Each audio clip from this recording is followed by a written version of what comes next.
following content is provided under India's first open courseware program. Your support will help RJ Academy continue to offer high-quality educational resources for free. Quantum chemistry में अभी तक आप लोग काफी कुछ पढ़ चुके हो। सबसे पहले आप लोगों ने बेसिक ऑपरेटर अलजेब्रा पढ़ा, उसके बाद आप लोगों ने कुछ बेसिक वाली बातें की, जैसे कि नॉर्मेलिटी क्या होती है, प्रोबेबिलिटी क्या होती है, एवरेज वैल्यूज को आप लोग कैसे कैलकुलेट करते हो। उसके बाद आपने पढ़े पोस्टुलेट्स ऑफ क्वांटम केमिस्ट्री, और पोस्टुलेट्स के अंदर आपको 4 मॉडल्स गिवन है जिनकी स्टडी आप लोग करते हो with the help of Schrodinger equation. और अभी तक आप लोग पार्टिकल इनवॉक्स मॉडल को, हाइड्रोजन एटम मॉडल को और रिजिड टोटल मॉडल को पढ़ चुके हो। लास्ट क्लास के अंदर हमने स्टार्ट किया था सिंपल हार्मोनिक मॉडल, और सिंपल हार्मोनिक मॉडल के लिए आप किस तरीके से अपने वेव फंक्शन को लिखते हो वो आप लोग सीख चुके हो। तो आज हम लोग क्या करने वाले हैं, साई 0 को लिखेंगे, साई 1 को लिखेंगे और साई 2 को लिखेंगे, और उसके बाद हम लोग प्लॉट्स ड्रॉ करेंगे साई वर्सेस आर और साई स्क्वायर वर्सेस आर के बीच में। तो क्लास को स्टार्ट करते हैं, लेकिन उससे पहले इंट्रो।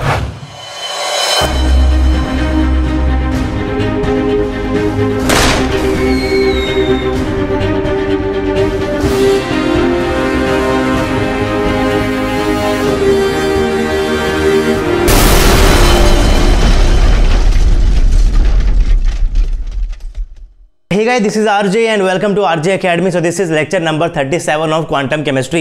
36 lectures ऑलरेडी अपलोड कर चुका हूं। प्रीवियस लेक्चर्स नहीं देखे हैं तो आपको पता है क्या करना है, आपको सिर्फ और सिर्फ RJ Academy के यूट्यूब चैनल के ऊपर जाना है। वहां पर जाकर आपको क्वांटम केमिस्ट्री की अलग से प्लेलिस्ट देखने को मिल जाएगी। स्टार्टिंग से ऑन कर लो, सब कुछ आपको समझ में आएगा। लेकिन एक बात का आपको ध्यान रखना है कि अगर आप लोग फर्स्ट टाइम आए मेरे चैनल के ऊपर या फिर वीडियोस देखते हो बट सब्सक्राइब नहीं किया हुआ है तो सब्सक्राइब करना बहुत जरूरी है, और सब्सक्राइब करते हुए बेल आइकन भी आपको प्रेस करना है ताकि आपके पास नोटिफिकेशन पहुंच जाए जब भी मैं यहां पर कोई नया लेक्चर अपलोड करूं। लास्ट लेक्चर के अंदर हमने स्टार्ट किया था सिंपल हार्मोनिक ऑक्सीलेटर मॉडल को, और उस मॉडल के तहत हम लोग अभी तक सीख चुके हैं कि आप लोग किस तरीके से अपने साई को निकालते हो, यानी कि साई 0 को निकालते हो, साई 1 को निकालते हो और साई 2 को निकालते हो। बाकी के फंक्शंस निकालना इंपॉर्टेंट नहीं है, क्वेश्चंस आपके पास यहीं से आने वाले हैं, और इन 3 फंक्शंस की हेल्प से हम लोग सारे फीचर्स पढ़ पाएंगे जो भी आपके पास होते हैं सिंपल हार्मोनिक मोशंस के। तो साई 0 कैसे लिखते हो आपको पता है, साई 1 को कैसे लिखते हो आपको पता है, साई 2 को कैसे लिखते हो आपको पता है। साई 0 का यूज आप लोग पहले भी कर चुके हो, सिंपल हार्मोनिक मोशन को आप लोग इस सीरीज के अंदर पहले भी पढ़ चुके हो, और उसके कोरस्पॉन्डिंग आप लोगों ने एवरेज वैल्यूज भी कैलकुलेट कर ली थी। लेकिन जितनी भी आपने एवरेज वैल्यूज कैलकुलेट की थी वहां पर आप लोग अपने साई 0 वाले फंक्शन का यूज करते हो, यानी कि अभी तक आप लोगों ने ग्राउंड स्टेट के कोरस्पॉन्डिंग अपनी एवरेज वैल्यूज को कैलकुलेट कर लिया है। तो अब हम क्या करने वाले हैं, साई 1 के कोरस्पॉन्डिंग अपनी एवरेज वैल्यू कैलकुलेट करेंगे, और उसके बाद एक कॉमन तरीका निकाल लेंगे जिसकी हेल्प से हम लोग क्या कर पाएंगे, किसी भी क्वांटम नंबर के लिए एवरेज वैल्यूज को कैलकुलेट कर लेंगे। अगर आपसे कोई पूछेगा कि साई n के लिए, साई 9 के लिए आपके पास एवरेज वैल्यूज क्या है, तो आप बता पाओगे, साई 10 के लिए आप लोग बता पाओगे, साई 11 के लिए बता पाओगे।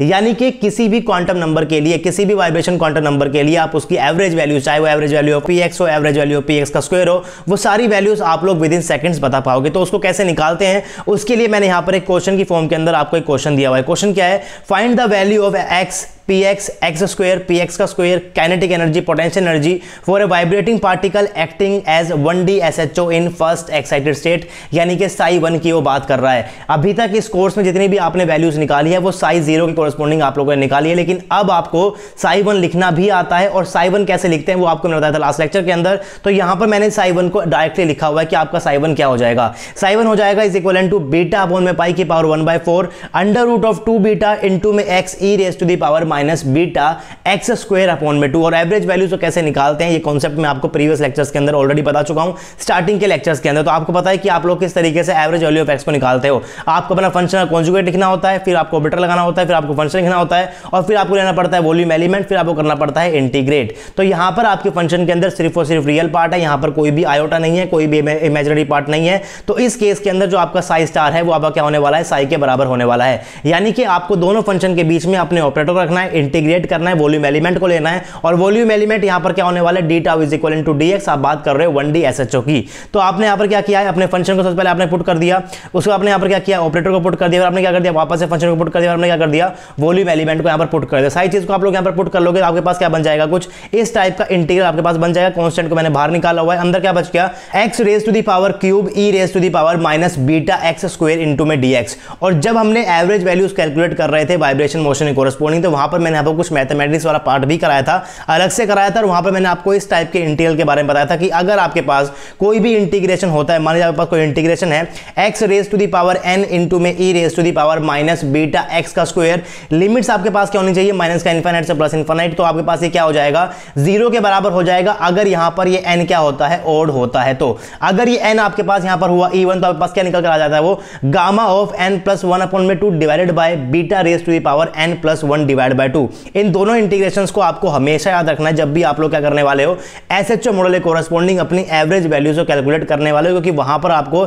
इन दोनों इंटीग्रेशन की ही जरूरत पड़ने वाली है। तो मैंने यहां पर क्या किया है, डायरेक्ट यूज करूंगा। n आपके पास यहां पर क्या है, 3 वैल्यू, यानी कि आपके पास वैल्यू क्या है, यहां पर ओड है। अगर आपके पास ये ओड होती है तो इस इंटीग्रल की वापस क्या निकल कर आने वाली है, 0 निकल कर आने वाली है। लिमिट्स यहां पर आपके पास क्या है, माइनस इनफाइनाइट से प्लस इनफाइनाइट है, तो उसके आप लोग यहां पर टेंशन मत लो। जो आपका डी आपके पास क्या होने वाला है, यहां पर dx होने वाला है, और dx की लिमिट आपके पास क्या होती है, माइनस इनफाइनाइट से प्लस इनफाइनाइट आपके पास होती है। तो ये इंटीग्रल सेम इसी टाइप का है। n आपके पास ओड है, यानी कि इसकी वैल्यू क्या निकलेगी, 0 निकलेगी। और अगर आपके पास ये 0 हो गया तो आपके पास ये भी क्या हो जाएगा, पूरा आपके पास 0 ही हो जाएगा, यानी कि एवरेज वैल्यू ऑफ x आपके पास क्या निकल कर आई है, 0 निकल कर आई है। सेम उसी तरीके से आप लोग निकाल सकते हो average value of x square. ज्यादा चेंज आपको यहां पर नहीं करना है, फंक्शंस के बीच में आपको क्या करना है, x स्क्वायर का ऑपरेटर पुट करना है। ऑपरेटर पास यहां पर क्या होने वाला है, x स्क्वायर ही होने वाला है। आपने क्या पहले फंक्शन पुट कर दिया, फिर ऑपरेटर पुट कर दिया, फिर से फंक्शन पुट कर दिया, फिर आपने क्या कर दिया, वॉल्यूम एलिमेंट को पुट कर दिया।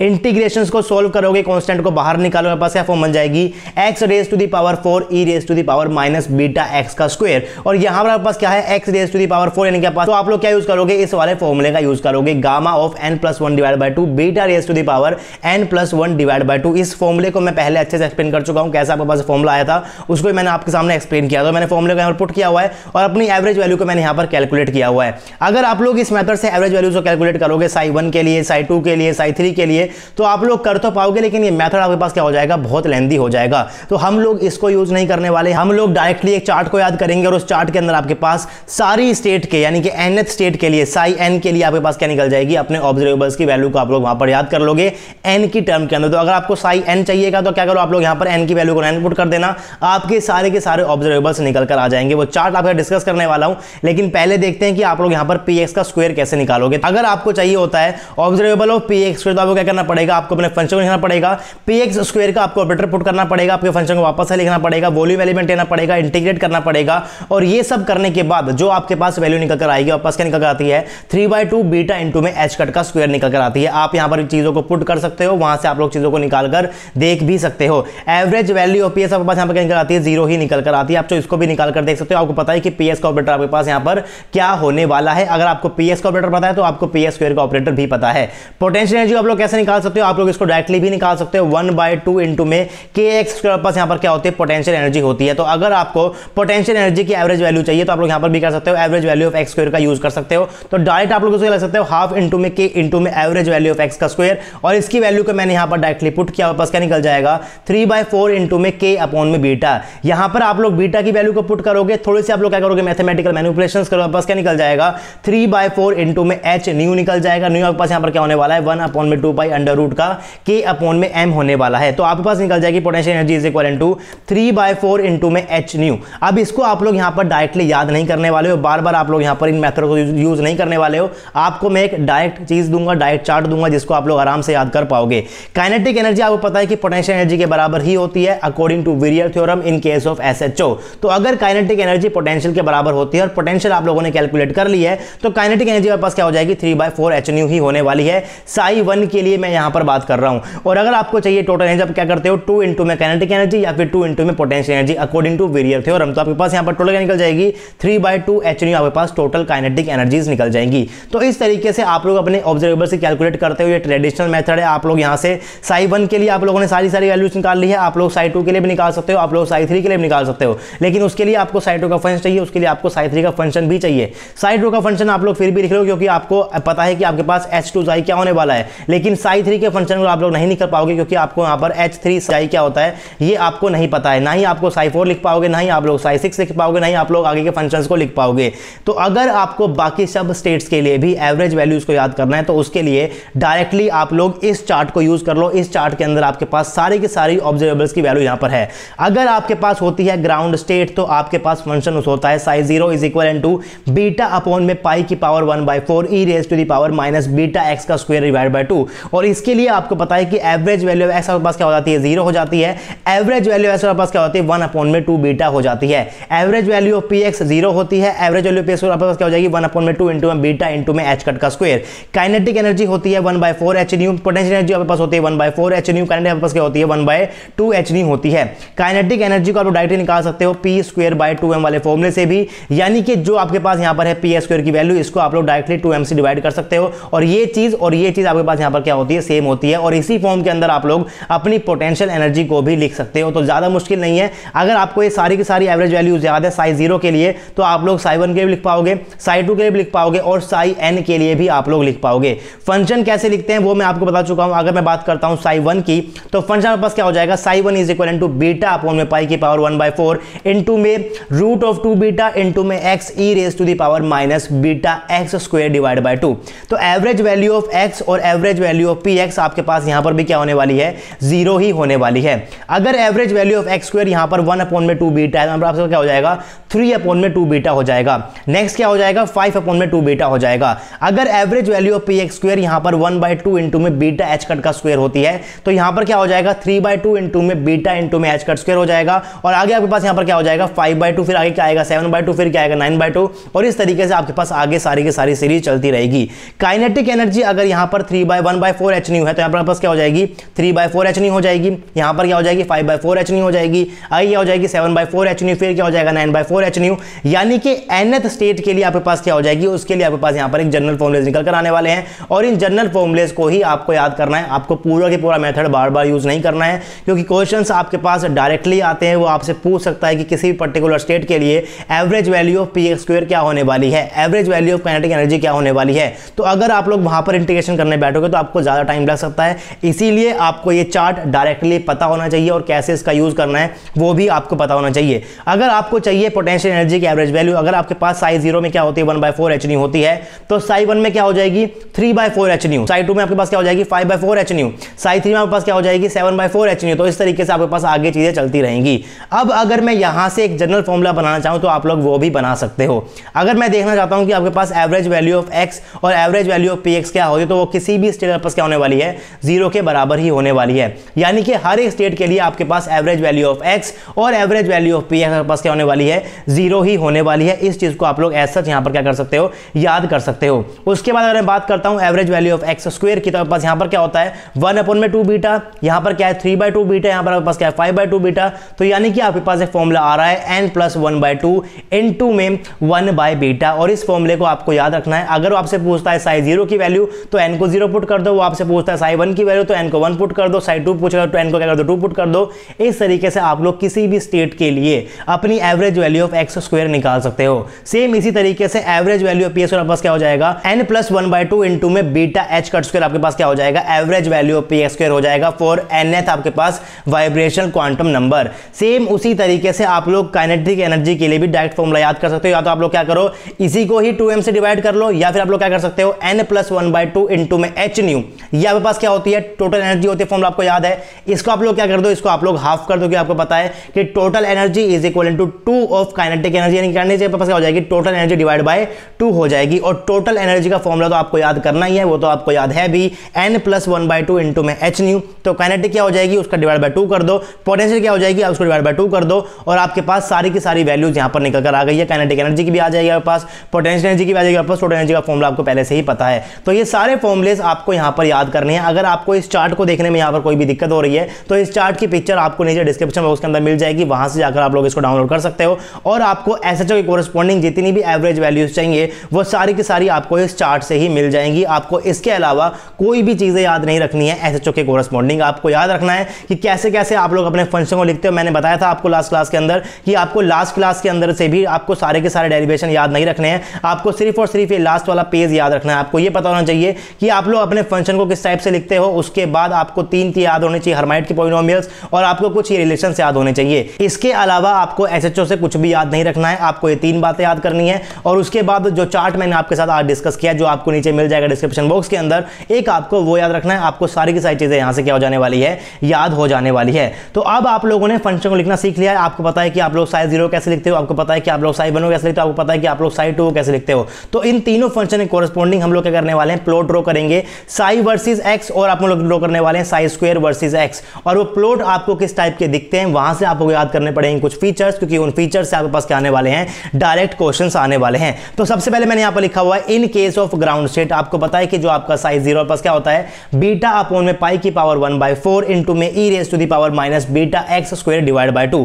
अगर आपको ग्राफ प्लॉट करने होते हैं तो आपको वही करना होता है कि आपका जो फंक्शन है वो मैक्सिमा कब होने वाला है, मिनिमा कब होने वाला है, या फिर आपका जीरो कब होने वाला है। तो आपका ये फंक्शन मैक्सिमा तभी होगा जब आपके पास ये वाली टर्म क्या हो जाएगी, मैक्सिमा हो जाएगी, क्योंकि आपके पास ये क्या है, कांस्टेंट है। साई जीरो के फंक्शन के अंदर बीटा अपॉन में पाई की पावर 1/4 आपके पास यहां पर क्या है, ये पूरा की पूरा आपके पास कांस्टेंट है। और अगर आपके पास ये कांस्टेंट है तो आपका साई जीरो तभी मैक्सिमम हो जाए, आपके पास क्या हो जाए, ये वाला पार्ट क्या हो जाता है, मैक्सिमम हो जाता है। और e raise to the power minus x की आपके पास मैक्सिमम वैल्यू क्या हो सकती है, आपके पास 1 ही हो सकती है। यानी कि इस पूरे टर्म के पास मैक्सिमम वैल्यू आपके पास क्या होने वाली है, 1 ही होने वाली है। और वो भी कब होगी, जब आपके पास क्या निकल जाएगा, ये e raise to the power 0 निकल जाएगा। यानी कि beta x square divide by पास क्या निकल कर आ जाए, 0 के बराबर निकल कर आ जाए। वो चीज मैंने यहां पर लिखी हुई है, beta x square divide by 2 is equal to 0, यानी कि एक्स के पास क्या हो जाए, 0 के बराबर हो जाए। इसका मतलब एक्स इक्वल टू 0 के ऊपर आपका जो फंक्शन है साई जीरो पास क्या होने वाला है, मैक्सिमम होने वाला है। एक बात आपको यहां पर पता चल गई है, यानी कि फंक्शन मैक्सिमम कब होगा ये आपको पता चल गया। उसके बाद देखना कि आपका फंक्शन 0 कब कब हो सकता है। तो फंक्शन आपके पास 0 कब होगा, जब आपके पास e raise to the power minus beta x square divide by 2 आपके पास क्या हो जाए, 0 के बराबर हो जाए, यानी कि e raise to the power minus infinite के बराबर हो जाए। यानी कि beta x square divide by 2 आपके पास इनफिनिट के बराबर हो जाए। और यहां से आप लोग क्या लिख सकते हो, x is equal to plus minus infinite लिख सकते हो। प्लस इनफिनिटी बाउंड्री है, माइनस इनफिनिटी आपके पास क्या है, बाउंड्री है। यानी कि 0 आपके पास कहां पर हो रहा है, सिर्फ और सिर्फ बाउंड्री के ऊपर हो रहा है। मैक्सिमा आपको मिल गया, 0 सिर्फ बाउंड्री के ऊपर हो रहा है, इसका मतलब आपके पास यहां पर मिनिमा नहीं आएगा। और आपको प्लॉट कुछ इस टाइप का दिखने वाला है, आप लोग यहां पर प्लॉट को देख सकते हो। एक्स इक्वल टू 0 के ऊपर आपका जो फंक्शन पास यहां पर क्या हो रहा है, वो मैक्सिमम हो रहा है। उसके बाद एक्स इक्वल टू इनफिनिट के ऊपर फंक्शन आपके पास क्या होने वाला है, 0 होने वाला है। और x equal to plus infinite के ऊपर 0 होगा, और पास क्या होगा, माइनस इनफिनिट के ऊपर 0 हो जाएगा। अगर मैं इसको कर दूंगा स्क्वायर तो ग्राफ आपके पास कुछ इस टाइप का रहेगा, बस थोड़ा सा ऊपर हो जाएगा। और ये ग्राफ आपके पास किसका हो जाएगा, साई स्क्वायर का आपके पास ग्राफ हो जाने वाला है। साई नोट स्क्वायर यानी कि फर्स्ट स्टेट का, यानी कि ग्राउंड स्टेट का आपके पास क्या हो जाएगा, ये ग्राफ आपने ड्रॉ कर लिया है साई वर्सेस एक्स, और आपने क्या ड्रॉ किया है, साई स्क्वायर वर्सेस एक्स। और आपने बनाया ये ग्राउंड स्टेट के लिए, यानी कि आप यहां पर क्या बात करते हो, साई जीरो की बात करते हो और साई जीरो के स्क्वायर की बात करते हो। तो ये चीजें आपको यहां पर पता होना चाहिए। और एक चीज आप लोग यहां पर नोट कर सकते हो कि आपका जो ये ग्राफ यहां बना है, ये आपके पास कैसा एकदम सिमेट्रिक है, यानी कि प्लस एक्स की डायरेक्शन के अंदर और माइनस एक्स डायरेक्शन में आपके पास यहां पर ग्राफ क्या आने वाला है, एकदम सेम निकल कर आने वाला है। और आप लोग देख सकते हो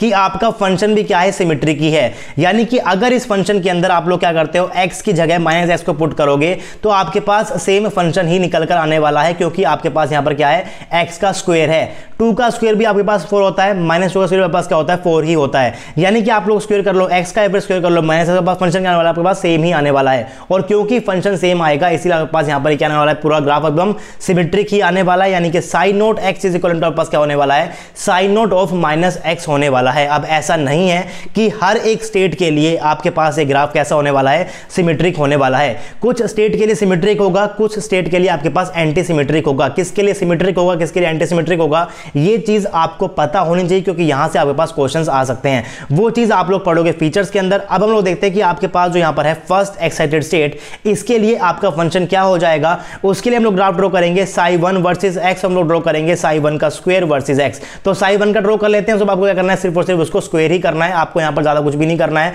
और साई स्क्वायर आपको यहां पर प्रोबेबिलिटी ही बताएगा, क्योंकि इस केस के अंदर आपके पास जो वॉल्यूम एलिमेंट है वो आपके पास सिर्फ और सिर्फ dx है। सेम आपके पास जो पार्टिकल बॉक्स था उसी तरीके से आप लोग पढ़ते हो सिंपल हार्मोनिक ऑक्सीलेटर को। हाइड्रोजन एटम को पढ़ते वक्त आप लोगों ने अलग से देखा था रेडियल डिस्ट्रीब्यूशन प्लॉट, जहां पर आप लोगों ने वॉल्यूम एलिमेंट के आपके पास जो r का स्क्वायर था उसको आपने अलग से लेकर आए थे, तो आप लोग क्या बोल रहे थे, रेडियल डिस्ट्रीब्यूशन फंक्शन बोल रहे थे।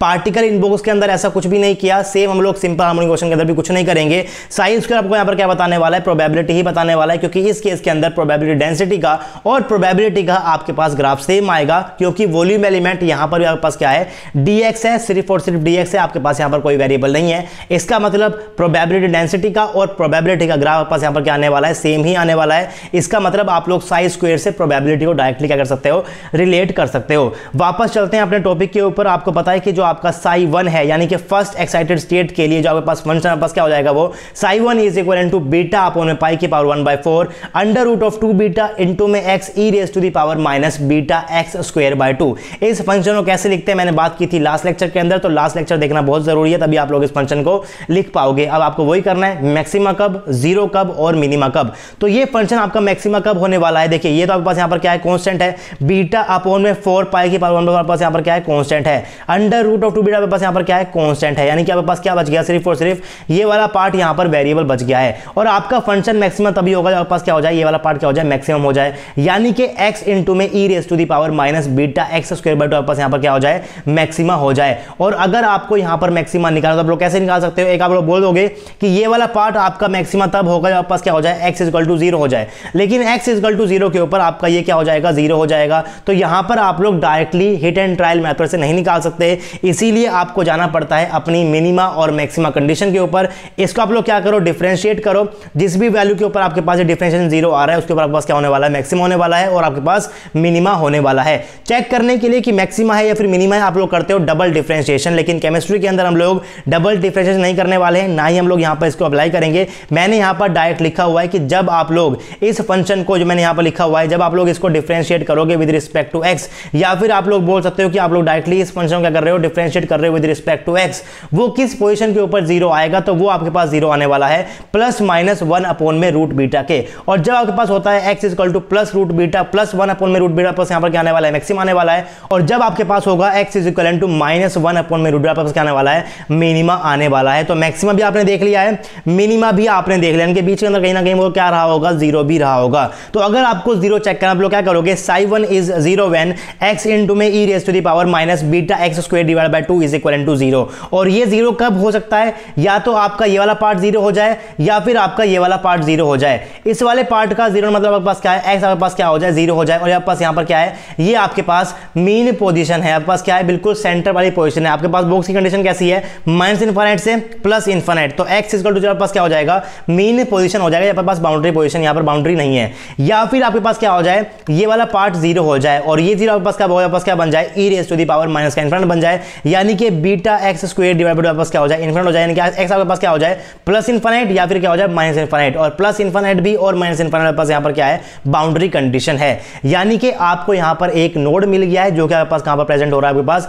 मीन पोजीशन के ऊपर प्रेजेंट हो रहा है। अब देखते हैं कि आप लोग यहाँ पर किस तरीके से अपने ग्राफ को प्लॉट करते हो। तो अगर आपको अपने psi1 के ग्राफ को प्लॉट करना है तो आपको पता है कि ग्राफ आपके पास मैक्सिमम भी होने वाला है और मिनिमा भी होने वाला है। x is equal to plus 1 upon में रूट बीटा के बराबर आपके पास क्या होने वाला है, आपके पास यहाँ पर मैक्सिमा होने वाला है। x is equal to minus 1 upon में रूट बीटा पास क्या होने वाला है, ये ग्राफ आपके पास मिनिमा होने वाला है। उसके बाद आपको पता है कि बाउंड्री कंडीशंस के ऊपर x is equal to infinite यानी कि माइनस इनफिनिट और x is equal to plus infinite के ऊपर आपका फंक्शन क्या हो जाएगा, 0 के बराबर हो जाएगा। तो माइनस इनफिनिट के ऊपर फंक्शन आपके पास यहाँ पर क्या हो रहा है, 0 के बराबर हो रहा है और प्लस इनफिनिट के ऊपर आपके पास क्या हो रहा है, 0 के बराबर हो रहा है। और आपको एक नोड देखने को मिलेगा जो कि आपको देखने को मिलता है बिल्कुल मीन पोजीशन के ऊपर x इक्वल टू 0 के ऊपर। यानी कि आपको x इक्वल टू 0 पर क्या होगा, आपके पास यहाँ पर आपको नोड देखने को मिलेगा और आपका ग्राफ जो है वो नेगेटिव से पॉजिटिव की तरफ शिफ्ट हो रहा होगा इस एट x इक्वल टू 0 के ऊपर। तो ये आपका ग्राफ हो जाता है psi1 वर्सेस ऑफ x। अगर आपको इसका स्क्वायर करना है तो आपको क्या करना पड़ेगा, नेगेटिव वाले पार्ट को भी क्या करना पड़ेगा, ऊपर ही ड्रॉ करना पड़ेगा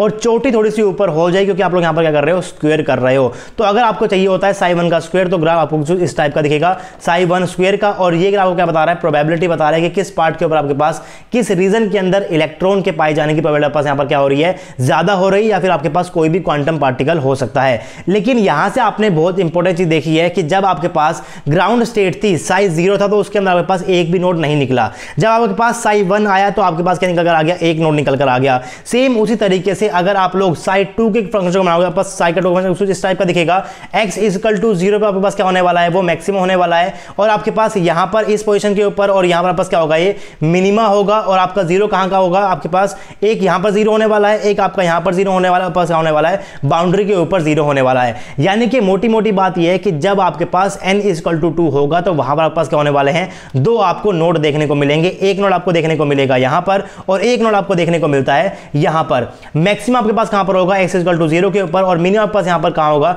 कुछ यहां पर आपको मिनिमम होगा, कुछ आपके पास यहां पर मिनिमम होगा। इसकी पोजीशंस आपको याद नहीं करनी है psi2 के लिए, क्योंकि यहां से आपके पास क्वेश्चन आज तक आया भी नहीं है और यहां से आपके पास क्वेश्चन आएगा भी नहीं कि इसकी नोड कहां मिलेगी, इसकी मैक्सिमम पोजीशन आपको कहां मिलेगी। ज्यादा आप लोग क्या कर सकते हो कि आपके पास जो x इक्वल टू 0 के ऊपर है ये आपका यहाँ पर फंक्शन आपके पास क्या होने वाला है, आपके पास ये मैक्सिमम होने वाला है। ये आपका ग्राफ है psi1 का, ग्राफ है psi0 का, पास ग्राफ है इसका psi2 का। तो जब आपके पास 0 है तो आपके पास नोड नहीं है एक भी।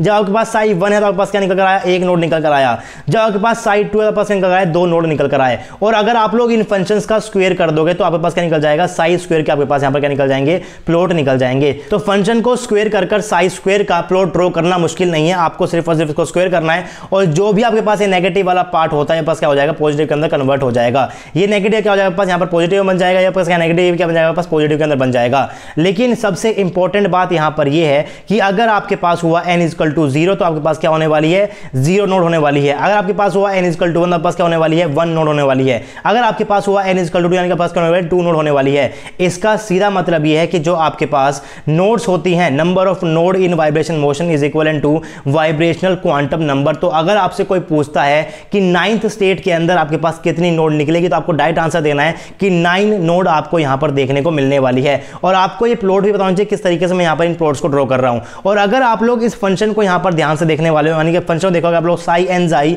इज इक्वल टू, आप लोग क्या बोल रहे थे, आपके पास यहां पर क्या होता है, हर्माइट होता है, आपके पास यहां पर क्या होता है, एक्सपोनेंशियल होता है। आपके वाइब्रेशन मोशन के फंक्शन के अंदर आपके पास दो पार्ट है, एक आपके पास हर्माइट है, आपके पास क्या है, एक्सपोनेंशियल है। मैं आपसे कह रहा हूं कि कुछ फंक्शन कोरस्पॉन्डिंग आपके ग्राफ सिमेट्रिक होते हैं, कुछ आपके पास क्या होते हैं, एंटी सिमेट्रिक होते हैं। और अगर आप लोग यहां पर भी इस ग्राफ को ध्यान से देखोगे, जो मैंने यहां पर ड्रॉ किए हुए साई वाले ग्राफ, तो आप लोग यहां पर देख सकते हो कि ये आपके पास कैसा है, प्योरली सिमेट्रिक है, या आपके पास क्या है, एंटी सिमेट्रिक है, या आपके पास क्या है, सिमेट्रिक है। तो ये आपके पास यहां पर क्या निकल कर आया, सिमेट्रिक, या आपके पास क्या निकल कर आया, आपके पास एंटी सिमेट्रिक, आपके पास क्या निकल कर आया, सिमेट्रिक निकल कर आया। और इसी तरीके से आपको एक ऑल्टरनेट पैटर्न देखने को मिलेगा, पहले सिमेट्रिक, फिर एंटी सिमेट्रिक, फिर सिमेट्रिक, फिर एंटी सिमेट्रिक, फिर सिमेट्रिक, फिर एंटी सिमेट्रिक, और इसी तरीके से आपका ये जो सिमेट्री और एंटी सिमेट्री का खेला चलता रहता है। बट इंपॉर्टेंट ये कि आपको कैसे पता चलेगा कि आपका फंक्शन सिमेट्रिक होने वाला है या फिर आपका फंक्शन एंटी सिमेट्रिक होने वाला है। सिमेट्रिक का बेसिक का मतलब ये होता है कि जैसा ग्राफ आपके पास यहां पर प्लस एक्स के अंदर है, सेम उसी टाइप का ग्राफ पास यहां पर क्या आ जाए, माइनस एक्स के अंदर आ जाए। सिमेट्री को और एंटी सिमेट्री को चेक करना ज्यादा मुश्किल नहीं होता, आप लोग फंक्शन को देखकर भी चेक कर सकते हो। अगर आप लोग अपने फंक्शन के अंदर एक्स की जगह माइनस एक्स को पुट कर दोगे और आपका फंक्शन चेंज नहीं हुआ तो आप लोग क्या बोलते हो, आपका फंक्शन कैसा है, सिमेट्रिक है। लेकिन आपके फंक्शन के अंदर बाहर एक एक्स्ट्रा नेगेटिव साइन आ जाता है चेंज करने के बाद, तो आप लोग उसे क्या बोलते हो, एंटी सिमेट्रिक बोलते हो। तो इस तरीके से आप लोग अपने फंक्शन की सिमेट्रिक और एंटी सिमेट्रिक को चेक कर सकते हो। लेकिन डायरेक्टली आप लोग हर्माइट को देखकर भी बता पाओगे कि आपका फंक्शन जो है वो सिमेट्रिक होगा या फिर आपका फंक्शन एंटी सिमेट्रिक होगा। कैसे बताओगे, आपको पता है कि जब भी आप लोग वाइब्रेशन मोशन के कोरस्पॉन्डिंग अपने फंक्शन को लिखते हो तो आप लोग लिखते हो साई एन जाई को, और यहां पर पास दो पार्ट आते हैं। पहला आपके पास क्या आने वाला है, हर्माइट वाला आएगा, फिर आपके पास क्या आएगा, यहां पर एक्सपोनेंशियल वाला आएगा। एक्सपोनेंशियल वाला पार्ट में आप लोग ध्यान से देखो प्रेजेंट करता है e raised to the power minus beta x square divide by 2। अगर आप लोग इस एक्स स्क्वायर की जगह माइनस एक्स को पुट करोगे और कर दोगे इसका स्क्वायर, पास क्या निकल कर आने वाला, आपके पास एक्स स्क्वायर ही निकल कर आने वाला है। यानी कि एक्सपोनेंशियल वाला पार्ट हमेशा आपके पास क्या होने वाला है, सिमेट्रिक ही होगा, ये कभी भी आपके पास एंटी सिमेट्रिक नहीं होने वाला है। इसका मतलब हर्माइट डिसाइड करने वाला है कि आपका जो फंक्शन है वो सिमेट्रिक है या फिर वो एंटी सिमेट्रिक है। इसका मतलब Hermite part of function will decide whether the function is symmetric और एंटी सिमेट्रिक। और अगर आप लोग हर्माइट को ध्यान से देखोगे तो आपने तीन वैल्यूज को अभी तक याद भी किया है। h0 आपके पास यहां पर क्या था, 1 के बराबर था, यानी कि x raised to the power 0 था। अगर x raised to the power even है तो आपके पास ग्राफ कैसे निकल आया था, सिमेट्रिक निकल कर आया था। तो ये आप लोगों ने याद कर लिया। h1 आपके पास यहां पर क्या था, 2 था, यानी कि 2 रूट ऑफ बीटा इनटू में x, यानी कि x के बराबर से क्या आ गई थी, 1 आ गई थी। x की पावर 1 यानी कि x की पावर ओड, और अगर आपके पास पावर आ जाती है ओड तो आपका फंक्शन क्या होता है, एंटी सिमेट्रिक हो जाता है। सेम आप लोग जाओगे नेक्स्ट के अंदर, h2 पास क्या हो जाएगा, 4 स्क्वायर माइनस का 2, यानी कि 4 बीटा एक्स स्क्वायर माइनस का 2, यानी कि x की पावर आपके पास यहां पर क्या आ गई है, E1 आ गई है। और जैसे ही आपके पास पावर आई E1, आपका ग्राफ क्या हो जाता है, सिमेट्रिक हो जाता है। तो यानी यहां पर आपका हर्माइट डिसाइड कर रहा है कि आपका फंक्शन सिमेट्रिक होने वाला है या फिर वो एंटी सिमेट्रिक होने वाला है। अगर हर्माइट को यूज करते हुए आपके पास जो x आया है, अगर उसके ऊपर पावर रहती है E1 तो फंक्शन रहेगा आपका सिमेट्रिक, अगर उसके पावर रहती है ओड तो आपका फंक्शन कैसा रहने वाला है, एंटी सिमेट्रिक होने वाला है। और ये चीज देखी गई है कि आपके पास जो इवन क्वांटम नंबर होते हैं उनके कोरस्पॉन्डिंग जो आपके पास एक्स के ऊपर पावर आएगी, पास क्या आएगी, कैसे आएगी, वो इवन ही आएगी। 0 के कोरस्पॉन्डिंग 0 आई है, 2 के कोरस्पॉन्डिंग पास क्या आई है, 2 आई है, यानी कि इवन के कोरस्पॉन्डिंग पास क्या आई है, इवन आई है। और यहां पर जो आपके पास 1 था इसके पास क्या आई है, ओड पावर आई है। तो इवन के कोरस्पॉन्डिंग इवन पावर, ओड के कोरस्पॉन्डिंग पास क्या आई है, ओड पावर। अगर पावर रहेगी ओड तो ग्राफ हो जाएगा एंटी सिमेट्रिक, अगर पावर रहेगी इवन तो ग्राफ हो जाएगा सिमेट्रिक हो जाएगा। इस चीज को मैंने आगे जाकर यहां पर फीचर्स के अंदर अलग से मेंशन भी किया हुआ है, इसको हम लोग आगे जाकर फीचर्स के अंदर पढ़ने भी वाले हैं। और ये जो बातें हमने की है सिमेट्रिक वाली और एंटी सिमेट्रिक वाली, इसको मैंने यहां पर लिखा भी हुआ है अलग से, features of quantum mechanical 1D SHO।